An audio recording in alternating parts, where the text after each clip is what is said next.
Hello guys, welcome back to my channel और I hope कि all will be fine. This is Amisha Katheriya. Guys, हमने last video में अपना बिस्टास का शुड बिजार्ड हिट मॉमी कंप्लीट कर लिया था। आई होप कि आप लोगों को सभी को समझ में आ गया होगा। अगर समरी में कहीं भी कोई डाउट हो तो just share your problem with me, ठीक है। I will sort out your problem. दोबारा मैं एक्सप्लेन कर दूंगी अगर नहीं आ रहा हो। और फ्लेमिंगो तो हमने कंप्लीट ही कर लिया था। अब देखिए गाइज, आज हम पढ़ाने जा रहे हैं चैप्टर 6 जो बिस्टास में है, टर्म सेकंड सिलेबस है, on the face of it. देखिए, ये एक तरीके का ड्रामा है, प्ले है एक तरीके का, ठीक है। एक तरीके का ये नाटक है और ये किसके द्वारा दिया गया है? सुशांत हिल। इसके जो ऑथर है वो है सुशांत हिल। इस प्ले में दो कैरेक्टर हैं। एक तो मिस्टर लैम, जिसकी टांग नहीं है, टिन की टांग है, ठीक है। टिन की आर्टिफिशियल टांग है, उनकी ओरिजिनल टांग नहीं है। और एक है डैरी, मिस्टर हैरी। तो वो जो है, उसके जो चेहरे पे तेजाब पड़ा हुआ है, जिसकी वजह से उसका पूरा चेहरा जल चुका है। अब वो देखते हैं कि कैसे। जो मिस्टर हैरी है वो एक बुजुर्ग इंसान है, बूढ़े हैं, एजिड हैं, बट जो डैरी है वो एक छोटा बच्चा है 14 साल का। तो देखते हैं आज वो जो आपस में एक गार्डन में मिलते हैं, अब वो कैसे फ्रेंड्स हो जाते हैं, उनकी कौन सा ऐसा लिंक है, कौन सी ऐसी कड़ी है जो उनको फ्रेंडशिप क्रिएट कर देती है उन दोनों के अंदर। तो लेट्स सी, पढ़ेंगे इसको। मिस्टर लैम का अपना एक गार्डन है फ्रूट्स का, जिसमें नाशपाती, सेब, सारी चीजें फ्रूट्स हैं उसके अंदर। तो जो मिस्टर लैम है वो अपने गार्डन में बैठे हुए हैं। मिस्टर डैरी आता है। आने के बाद वो एकदम आवाज आती है। मिस्टर लैम कहते हैं कौन है वहां पर, और यहाँ पर सेब पड़े हुए हैं नीचे, तो जरा संभल के आओ।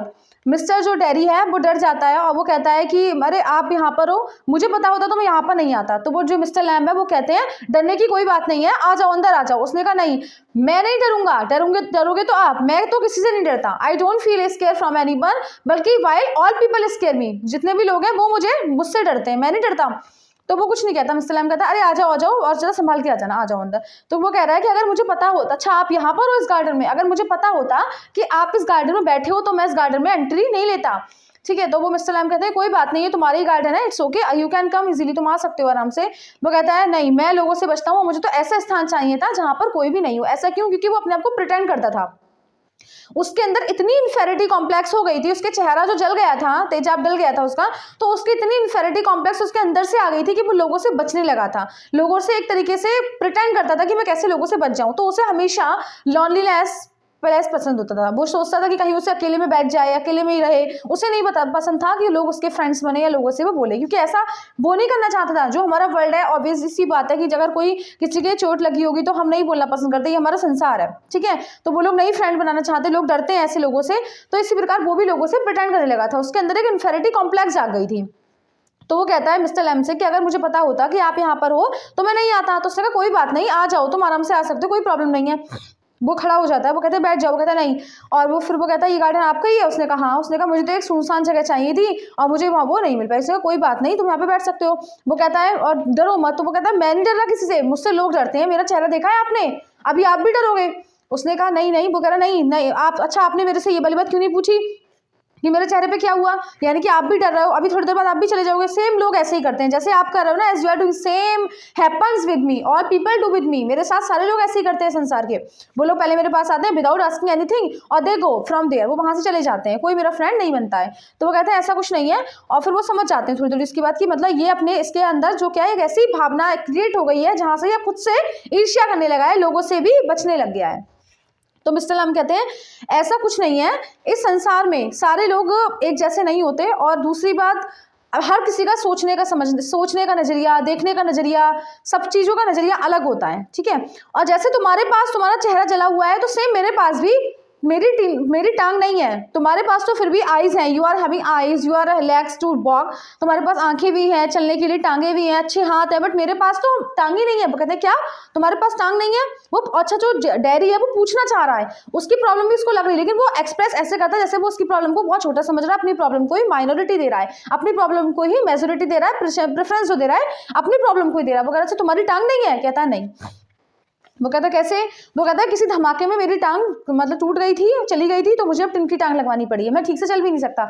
तो फिर वो कहता है डैडी अपने आप को बचाने के लिए, वो कहता है अच्छा तो फिर आपकी तो टांग है, कम से कम आप इसको ढक तो सकते हो, अच्छे कपड़े पहन लोगे तो किसी को पता ही नहीं लगेगा कि आपकी टांग है या नहीं है। बट मेरे साथ तो ऐसा कुछ नहीं है, मेरा तो चेहरा है, मैं तो किसी को नहीं छिपा सकता।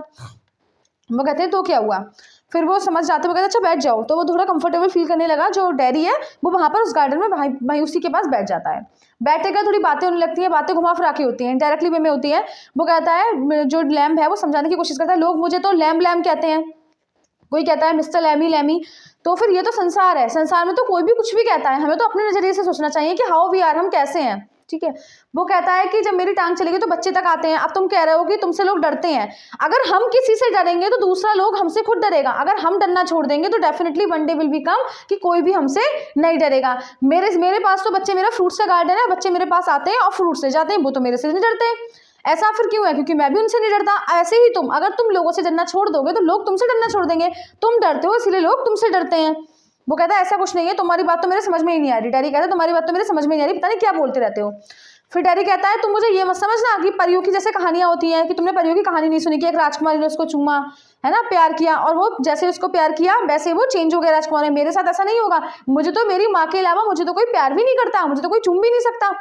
तो वो कहता है ऐसा क्यों नहीं है, इतनी सुंदर सुंदर लड़कियां, वो कह रहा है इतनी सुंदर सुंदर लड़कियां, लेकिन मुझे कोई भी नहीं चूमेगा। जब मैं वहां पर नहीं होता हूँ, उस स्थान पर प्रेजेंट नहीं, तो लोग मेरे बारे में बुराई करते हैं। लोग कहते हैं इसे तो इसकी माँ के अलावा, एक बार मैंने सुना था कि मुझे इससे तो इसकी माँ के अलावा कोई प्यार ही नहीं कर सकता। लोग मेरे बारे में तरह तरह की बातें कहते हैं। तो वो कहते हैं ये तो लोग हैं, संसार है, डिफरेंट तरीके के लोग हैं, डिफरेंट बातें होंगी, तुम उनकी बातों पर क्यों ध्यान देते हो? मैं भी तो ध्यान नहीं देता हूँ। तो वो कहता है अच्छा फिर ये आपका, फिर वो बात काट देता है। वो कहता है ये आपका गार्डन है? वो कहते हैं हाँ ये मेरा गार्डन है, तो यहाँ पर तो लोग भी आते होंगे। कहते हैं हाँ यहाँ लोग आते हैं, बहुत सारी बातें भी करके जाते हैं, मेरे सारे फ्रेंड्स भी हैं, खूब बखूब फ्रेंड्स हैं। कहते हैं अच्छा तो फिर मुझे यहाँ पर नहीं आना चाहिए था। वो कहते हैं नहीं ऐसा नहीं है, अभी तो कोई नहीं है, बैठो आराम से। फिर मिस्टर लैम कहते हैं उससे कभी भी, अच्छा तुम मुझे एक बात बताओ, ये जो तुम्हें सामने दिख रहा है, जो पेड़ पौधे लगे हुए हैं, ये क्या है? तो वो कहते हैं जंगली पेड़ पौधे हैं ये तो। वो कहते हैं देखो सेम इसी प्रकार तुमने कहा जंगली पेड़ पौधे हैं, सभी लोग, ऑल पीपल से दैट दीज आर वीड्स, ये जंगली पेड़ पौधे हैं, बल्कि मैं सोचता हूँ कि ये जड़ी बूटियां हैं। पेड़ पौधे हैं, प्यारे प्यारे फूल हैं, हर तरह का फूल मिलेगा यहाँ पे, हर तरह की हब्स मिलेगी, यानी कि हर तरह की जड़ी बूटी मिलेगी। सेम सोचने का नजरिया डिफरेंट होता है। तुमने भी वही सोचा जो संसार के लोग सोचते हैं, जो अन्य लोग सोचते हैं। वो भी मेरे पास आके कहते हैं कि जंगली पेड़ पौधे हैं, जबकि ये जंगली पौधे पेड़ पौधे नहीं है। ये क्या है? मेरे लिए हर प्रकार की डिफरेंट टाइप्स ऑफ हब्स हैं, एवरी टाइप्स ऑफ हब्स मिलेंगी, every types of little kind of flower मिलेगा, हर प्रकार का छोटे से छोटा फूल मिलेगा। तो ये मेरे लिए एक सुंदर सा बगीचा है।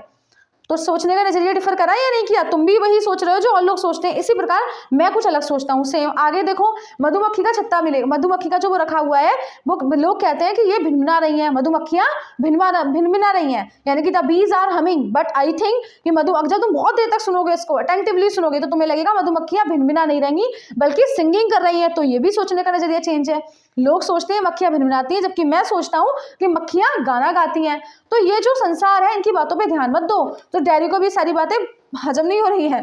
वो कहता है कि आपकी बात तो बड़ी अजीब लग रही है और मुझे कुछ समझ में नहीं आ रहा, पता नहीं आप क्या बात कह रहे हो, क्या समझाना चाह रहे हो।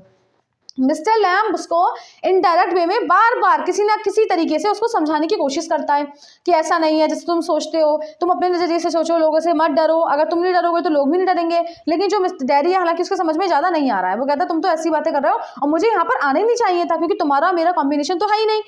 फिर वो कहता है अच्छा तुम्हारी जो टांग नहीं है वो कैसे चली गई? तो वो कहता है मेरी टांग एक धमाके में चली गई थी, फिर उसके बाद मेरी टीम की टांग हुई। तो कहता है ये जो तुम ऊपर चढ़ के तुम तोड़ते हो सेब, कैसे तोड़ लेते हो? तो वो कहता है जब हमारे पास कोई चीज़ नहीं होती तो लाइफ में जीने के लिए कुछ चीज़ें हमें सीखनी पड़ जाती है। मैंने भी ऊपर चढ़ना सीख लिया।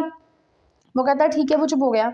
मतलब वो अपने साथ एग्जाम्पल दे दे के, अपने को लिंक कर करके वो उसको समझाना चाह रहा है कि जैसे तुम हो वैसे हो, as you are same you are, you should satisfied with your appearance. तुम्हें अपने अपीयरेंस से सेटिस्फाइड होना चाहिए, लोगों से मिलना चाहिए, लोगों से बचना नहीं चाहिए।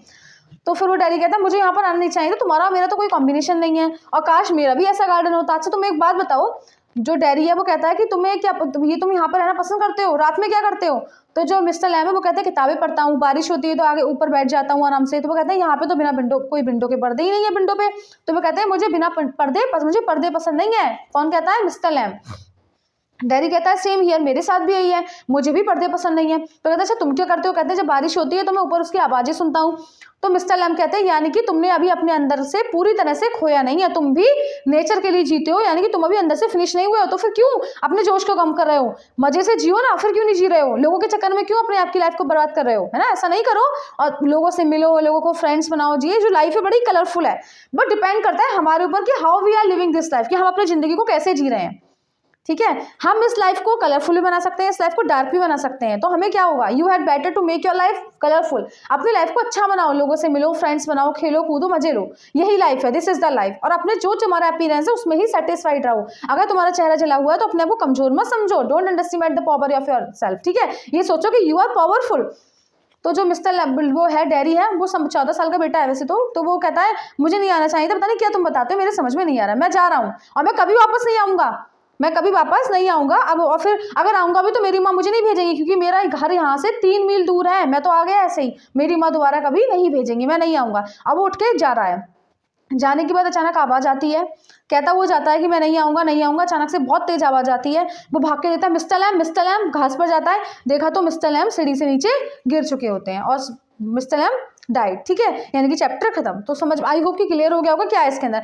तो एक लिंक जो थी एक बुजुर्ग यानी कि मिस्टर लैम और डेरी के बीच में क्या लिंक थी, उसका तो चेहरा जला हुआ था वाइल मिस्टर लैम की टिन की टांग थी, तो दोनों के पीछे ये लिंक थी। दोनों का सोचने का नजरिया जस्ट डिफरेंट था, वैसे तो वो भी सोचता था, वो लोगों से नहीं डरता था, लोगों से बोलता था, वाइल जो डेरी था वो लोगों से बचने लग गया था, प्रिटेंड करता था अपने आप को कैसे लोगों से बचा जाए। तो ये एक ऐसी लिंक थी जो उन दोनों को जोड़ती है। इस तरीके से उनकी फ्रेंडशिप एक बगीचे में हुई और ये उनका सोचने का नजरिया था। तो आई होप कि ये चैप्टर आपका क्लियर हो गया होगा, और अगर नहीं हुआ हो तो प्लीज़ मुझे बता दीजिएगा, एक बार उसको ठीक से सुन लीजिएगा, फिर शायद समझ में आ जाएगा। और अगर आपको कुछ और भी पूछना हो, मैंने पहले भी बोला क्वेश्चन आंसर्स जो इसके होंगे वो हम करेंगे बाद में, जब हमारे तीनों चैप्टर्स कंप्लीट हो जाएंगे, विस्तास में भी और फ्लेमिंगो में भी, ठीक है। अब the last 1 chapter is left, वो है ना, वो जो है वो चैप्टर बचा है, उसको हम कंप्लीट करेंगे, उसके बाद हम सैम्पल पेपर करना शुरू करेंगे। और जितना भी मैंने बोला, फ्लेमिंगो में 11 चैप्टर्स, इसमें 7 चैप्टर्स, विस्तास में 19 चैप्टर्स, ये इसमें से एक भी चैप्टर नहीं जाना चाहिए, इतनी अच्छी प्रिपरेशन करेंगे हम कि आई होप कि आपके 100 में से 95 मार्क्स यू विल ब्रिंग, ठीक है। ASL तो खैर अलग है, 70 का होगा, तो उसमें से हम कितने मार्क्स लेकर आएंगे, 65 लेकर आएंगे, बता अच्छे से फुल मार्क्स लेकर आने हैं हमें। तो इसी तरीके से प्रिपरेशन करनी पड़ेगी। You will have to make the best efforts and the strong efforts with me, okay, thank you.